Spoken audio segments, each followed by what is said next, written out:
Ég heiti Þórður og ég akkúrat á þessum aldri sko að eftir þessi 17-20 ár sko þá hefði ég nú kannski viljað fara að taka út eitt lífeyri.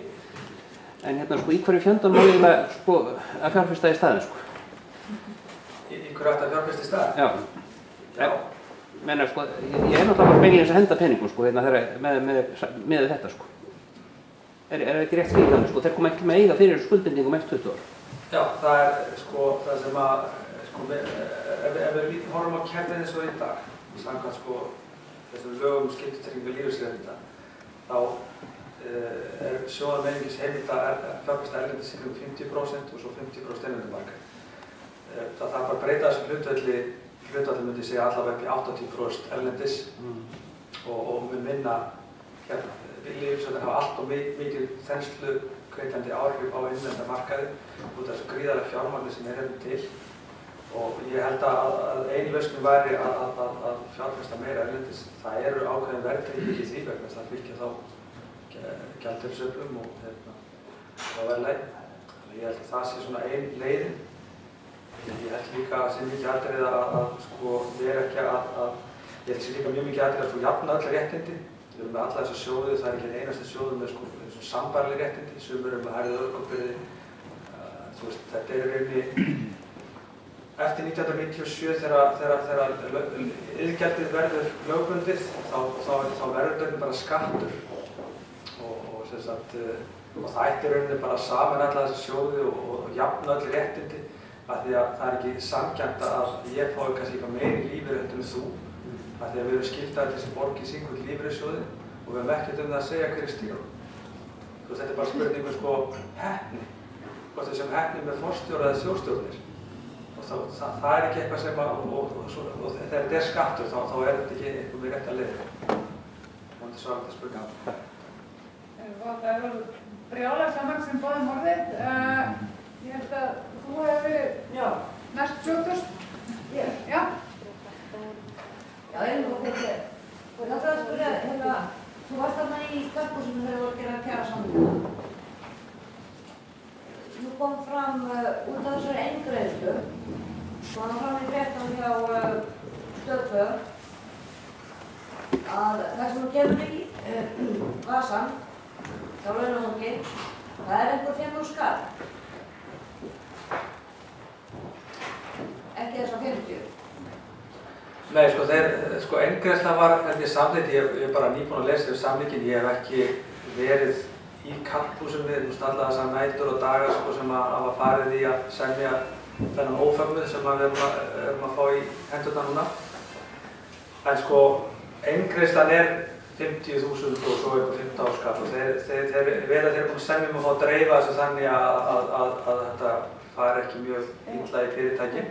Ég sá þessa fréttir, hún gekk eiginlega út á það að það færi hluti í skatt og svo kemur Orkuveitan væri að hækka og eitthvað bla bla bla, þannig að það væri ekkert eftir, Það er ekkert eftir. En það er náttúrulega ekki hægt að klína því öll á samningi. Það er búið og launahækkanirnar, það er búið að éta þær upp, þessi 3 ár fram í tímann, það er búið að éta þær upp fyrir jól. Já, mín sýn á þetta tökum bara greiðslur sem slíkar. Ég held að við vitum það flestir hérna inni að 10% launahækkun, 15% launahækkun, þó hann hefði verið 20%. Það tryggir okkur engan kaupmátt í sjálfstöð. Það er bara, það er ekki búið að tryggja hvorki heimilunum né fjölskyldunum neitt svona, tilverurétt með því að setja þak á verðbætur eða gera eitthvað til þess að draga úr verðbólguskotum sem verða þetta næstu 3-5 árin. 110% verða þessar skot, en þau verða klárlega eins og þú segir eftir að éta þessar hækkanir vegna þess að launahækkanirnar eru gerðar sem mismunur á verðbólguspá Seðlabankans og verðbólguspá hagdeildar ASÍ og svo einhver prósent aukalega til þess að tryggja einhvern ímyndaðan kaupmátt. En vitandi það að hvorki hagdeild ASÍ né Seðlabanki, ég held að þeim hafi aldrei tekist að spá rétt fyrir verðbólguspá. Þannig að ég held að sé sko, ég held að líkurnar séu afar litlar að þessar verðbólguspár eigi að ganga eftir og það eru eiginlega allar líkur á því að kaupmáttur hann verði örugglega farin út og þú verður árum við vitum af. Líklegast það var hann að blekið verið þornað á pappírnum vegna þess að þegar reiknum kaupmáttinn þá taka ekki inn útsvarshækkanir eða hækkanir á orkuveitunni. Það er bara þessi neysluvísitölugrunnur sem við gangum út frá. Og þessi 50.000 kr. eingreiðsla, mér finnst þetta svona vera eins og heit kleina sko framan í sko hungraða alþýðina vegna þess að það er allir svangir og það er rosalega góð lykt af henni en það eru búin að éta hana skilur, þá er þetta ennþá svangur. Þetta er svona einhvern veginn, við erum að stökkva á þetta, fólk á bara að skrifa undir, við fáum ekkert meira þegar að tækifærið er í rauninni núna að standa í lappirnar og segja bara nei við þetta lyf. Það að gera eitthvað, breytið einhverju, vegna þess að það hefur ekkert breyst. Já, þú hefur átt að heyra hann miðla upp á Akranesi fyrst annað í ræðunni. Hann var alveg tilbúinn til þess að henda þessu samning út gluggann áður en að skrifa undan. Villi er einn af þeim fáu sem fer með bein í nefn að þinni og þetta er bara alveg rétt eins og að segja, ég meina ef við höfum ekki að nýta tækifærið núna, ef við fara að skrifa undir einhvern samning til 3 ára til þess að gefa verkalýðsforystunni eitthvað frí fyrir því að berjast fyrir réttindum okkar og þá fara síðan í bæ og berja okkur á trumpu fyrir fram á stjórnarráðið til þess að reyna að fá eitthvað gert í lánamálum. Þetta er svo galið að það hálfa að vera nóg. Ég er bara að vona svo innilega að fólk sjá í gegnum þetta að þessi eingreiðsla, hún er ekkert nema blekking í þessum stóra skrípaleik sem hefur verið settur hérna á svið og þar eru Jaðarhlutur Killingur og Vilhjálmur. Mér langar að spyrja það út í ég veit að þú veist að reyna að stofna nýja lífeyrissjóð sem er byggður upp eins og myndi það var því ánægna og væri lífæðið til.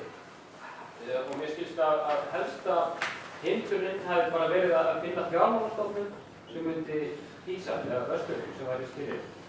Og er þetta eina hindrunin, einu sem kemur veg, ertu tilbúin með bara nýja lífeyrissjóð og þetta er einu sem vantar upp og af hverju er ekki hægt að finna til dæmis lítið sparisjóð út á landi eða eitthvað sem er tilbúin að hýsa? Það er rétt, ég var lengi verið að skoða rauninni að möguleika að ef maður getur ekki breytt kerfinu þá verður maður bara að reyna að sniðganga og með því að sniðganga kerfið þá var það að stofna nýja lífeyrissjóð eins og fólk hefur talað að stofna nýtt verkalýðsfélag til þess að borga allir þessi prósent á laununum eða getur bara fært upp annað vegna þess að og það sem að þegar ég byrjaði að fara inn í bankann á sín tíma, ég fór fyrst inn í Íslandsbanka og svo fór inn í Kaupþing og fór inn í verðbréfabilanir og svona fór að vera að rölta hann í gegn og allstaðar tekið gríðarlega vel og fekk að fara á efstu hæðir allra bankanna og búið hádegismat og gefið bækur og það var frábært og hitti með þess að Finn Sveinbjörnsson og svona einhverja toppa í þessum fjármálastofnunum sem það sýndi svo mikið áhuga. En svona, þeir áttu svona að fara að taka þetta á eitthvað næsta stig, þá svona lokuðust einhverjar dyr og það eiginlega einhvern veginn fjaraði bara út sko. Og maður svo sem vissi það allan tíman, þetta hafði maður svo sem ekki mikið áhuga að láta kannski fjármálafyrirtækin sem að bera ábyrgð á ástandinu eins og horfum við okkur í dag að fara að hýsa eitthvað sko lífeyrissjóð fyrir mig. En þetta var svona bara einn leiðin til þess að reyna að koma einhverju inn og þessi hugmyndafræði á bak við nýja lífeyrissjóð, hún er ennþá til og við erum ennþá að reyna þetta. Og hún finnst einfaldlega það að það eru sjóðsfélög sem kjósa sína sjóðstjórnir sjálfir. Það er gegnsæi í rauntíma, alveg gegnsæi. Það er upp á borðum allar fjárfestingar yfir ákveðna upphæð sem eru bara sýnilegar á vef sjóðsins og síðan hefur verið að skoða leiðir til þess að rauninni nokkrar, fleiri en eina fjárfestingarleiðir. Það er ég sem sjóðsfélag sem er að byrja að greiða í lífeyrissjóð á þá rétt á hagstæðum fasteignalán til þess að koma þakki yfir höfuð á mig, en það verður þá jafnvel tengt réttindaáherslum líka. Ekki eins og kerfið er í dag, við borgum 12% okkar og við tökum síðan lán sem er verðtryggt, það er með náttúrulega öllum axlaböndum og beltum sem til eru. Nú ef að sjóðurinn tapar sig öllum peningunum þínum og það verður eitthvað fjármálaskellur, þá tapar lífeyriðinum og lánið hækkar sem þú étur upp eigið til fasteigninni. Þannig að það er ekkert jafnvægi á milli og við venjulegt fólk sem höfum ekkert að gera með að stjórna fjármálalegum stöðugleika, höfum ekkert að gera með að stjórna vegna þess að þeir sem stýra stöðugleikanum í Íslandi, þeir hafa beinan hag á stöðugleikanum í gegnum verðtryggingunum. En þetta er svona bara, við erum að vinna í þessu með stofnun lífeyrissjóð og endanum þá tekst það, vegna þess að kerfið er ekki líklegt þess að breyta sér. Það er það sem eins og ég sagði að mín upplifun á því að vera til þessu VFR sem er stærsta stéttarfélag á Íslandi. Þeir eru 28.000 félag. Að ég sit í stjórn félag, það er 15 manns í stjórninu með formanni. Og þegar ég kem að inn, þá er í rauninni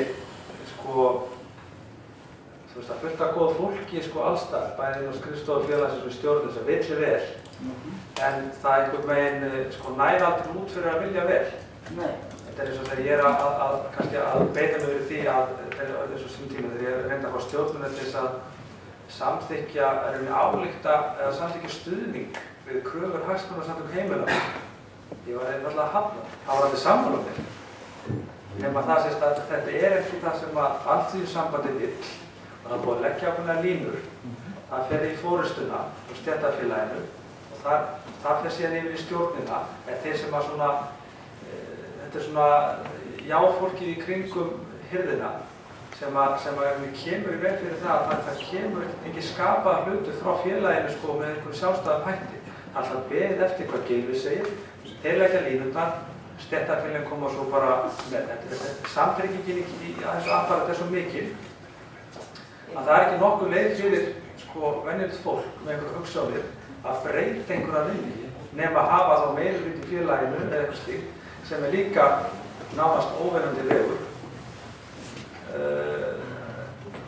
Sem ég gleyma því að kerfið virkar þannig að Alþýðusambandið og Samtök atvinnulífsins sitja saman í fastanefndum á vegum ríkisins, fastanefndum á vegum vinnumarkaðarins, bæði atvinnurekendarmegin og launþegahreyfingarmegin, sitja í endalausum nefndum og ráðum allan ársins hring og eru að vinna saman einhverjum alls kyns málum. Þannig að þetta snýst rosalega mikið inn á við allt saman og það er rosalega erfitt að koma þarna inn bara, ef ekki álykta gegn verðtryggingu, bara álykta gegn henni. Nei, það er ekki hægt. Við erum sammálaðir, en það er bara, verðtryggingin er böl, en þetta er bara ekki það sem að Alþýðusambandið vill að við gerum. Svona virkar þetta er bara... Ég ætla að spyrja þér ekki með þessi 3,5% aukningu í lífeyrisiðgjöld, koma þau beggja megin frá, launþega og launagreiðenda, eða hvaðan er hugmyndin? Þetta komur bæði frá launagreiðendum og atvinnurekendum. Það eina sem ég heyrði í dag var það að það kæmi 0,5% frá launagreiðendum og restinn frá hinum. Það sem að sé líkið mjög vantarlega launþegar, þetta sé ekki 2% þaðan og eitthvað svona.